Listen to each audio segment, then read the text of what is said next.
Hey everyone, welcome back. Hope you're having a fantastic day so far. So in a new piece of legislation set to be dropped, Social Security payments will be increasing by $2,400 per year or $200 per month for all Social Security beneficiaries across the board. In today's video, we are going to be covering what's in this new bill, who it's going to impact, and everything that you need to know. But before we go ahead and dive into it for today, if you would like to receive up to $200 in free stock or $200 in free cash, in a pinned comment below, I will be leaving a link to Robinhood.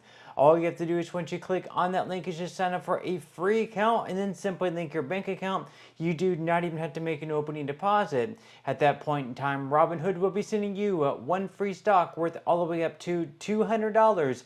And if you really just have the cash, all you have to do is once you receive the free stock is just sell it for what it's worth and then transfer the cash value right back to your bank account. Okay, so diving right into for today, before we get into the new bill set to be released that would increase benefits across the board for everyone by $200 per month, we're first going to be going over another bill involving Social Security that passed late last year in December in the Senate and then later on was signed into law by Joe Biden shortly before exiting office. This bill actually also increased benefits by anywhere between $300 to $700 per month on average, with some people actually receiving well over $1,000 per month.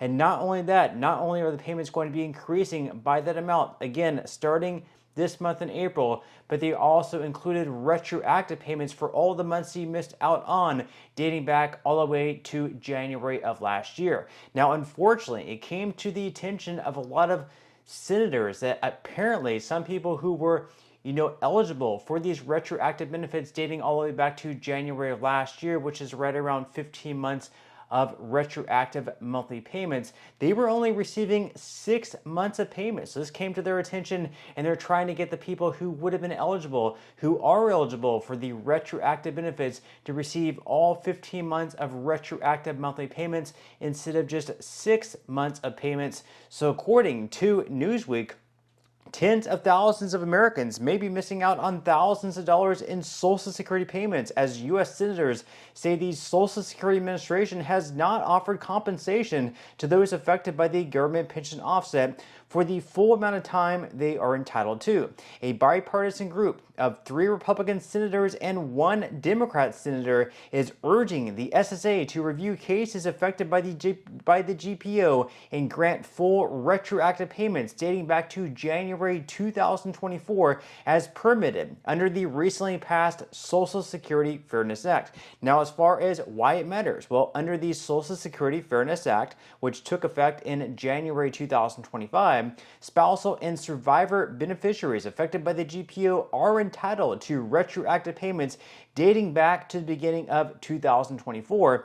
However, due to the outdated guidance or errors in previous advice, some eligible individuals are receiving only 6 months of back pay, the senators say, and for spousal beneficiaries eligible for up to $931 a month, the average, according to SSA data, that shortfall could total to more than $5,500 per person. So in Louisiana, for example, 73,000 individuals have already received a collective $566 million in retroactive payments. Nationwide, over 2.2 million recipients have received more than $14.6 billion, according to press releases from Senators Bill Cassidy and Susan Collins. So if you have not already, and you are not receiving the retroactive payments, if you have not already received your retroactive check and you did not receive your boost this month in April, and you should have received the boost and you have not yet applied for Social Security, the easiest way, as they mentioned right here, is on SSA.gov/apply. Now, as far as applying for benefits and making changes to Social Security, that's going to get a whole lot harder this month because you can no longer call into SSA for a lot of the things. You now have to do everything online or in a field office. And again, this bill was absolutely huge. Leave your comments below. Were you impacted by this bill? Have you already received your increase? What are your experiences so far? Were you a fan of the bill? Were you against it? Leave your thoughts and comments below. Now, moving into the main topic of today's video, and of course, that is the $200 per month increase, which would be on top of the Social Security Fairness Act. This is a bill that's about to be released. So we're going to be talking about this bill, what it would do, everything that you need to know. So according to Axios, top Senate Democrats plan to unveil legislation that would provide an emergency $200 monthly increase in Social Security benefits through the end of the year. This is what Axios has learned. So it's the party's latest effort to highlight the Trump administration's tariff policies and now scrapped DOGE-driven plans for service reductions to the popular benefits program. So Senators Elizabeth Warren, Chuck Schumer, and Ron Wyden will introduce the Social Security Emergency Inflation Relief Act, according to a source familiar with the plan. So they mentioned this as an emergency $200 per month boost. What exactly is the emergency? Well, they say they're claiming right now that because of President Donald Trump's tariffs, they're going to cause a lot of inflation. And because of that inflation, seniors or other people receiving Social Security benefits are going to need to have an extra $200 per month in their checks to be able to keep up with all the inflation that's taking place, that the COLA is not going to be enough. Whatever we receive, if we do expect inflation, and inflation does take place, and we see inflation get out of control like it was back in 2021 and 2022, and we're seeing inflation at 7, 8, 9, possibly even 10% like it was under Joe Biden, then yes, maybe the cost of living adjustments would not be enough to keep up with inflation, and $200 per month would be very much welcome for pretty much everyone receiving Social Security benefits. Now, they go on here to say that the Democrats argued that the $200 a month increase is necessary to shield beneficiaries from price increases stemming from Trump's tariff policies, and economists have warned that the levies are likely to drive inflation, and like in 2022, that wages may struggle to keep up. And the Social Security Administration this week backed off plans to drastically cut phone services after weeks of confusion and outcry.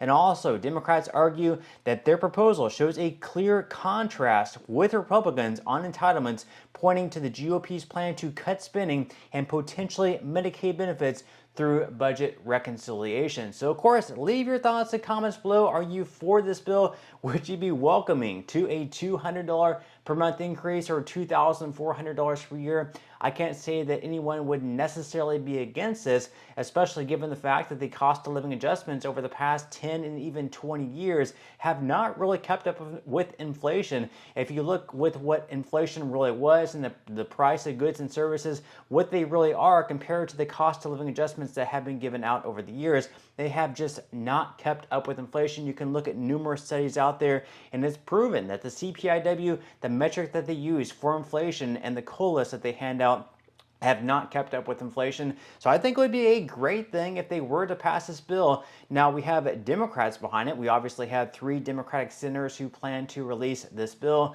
Whether or not Republicans are also going to get behind this bill, we will have to wait and see. Is the bill going to include tax increases? If it does include tax increases, it's hard to see Republicans getting behind the bill because Republicans are mostly anti-tax, unless when it comes to tariffs, which is also a form of a taxation, which of course Donald Trump has been pushing over the past few weeks, and whether Trump views the tariffs as a negotiation tactic or actually a good revenue generator for the country, no one really knows what Trump thinks when it comes to that. And of course, if Republicans refuse to vote on this bill, or even if they vote no on this bill, Democrats can use that against them when it comes to the midterms coming up in 2026 and be like, Republicans had the chance to vote for a bill that would increase your benefits by $200 a month, and you can see Republicans voted against it. So I think probably it's going to be interesting to see how all of this plays out. Are Republicans going to vote for this bill if it does go to the floor? Are they going to vote against it? Again, leave your thoughts and comments below. But that's all we have for today's video, and I will see you in the next one.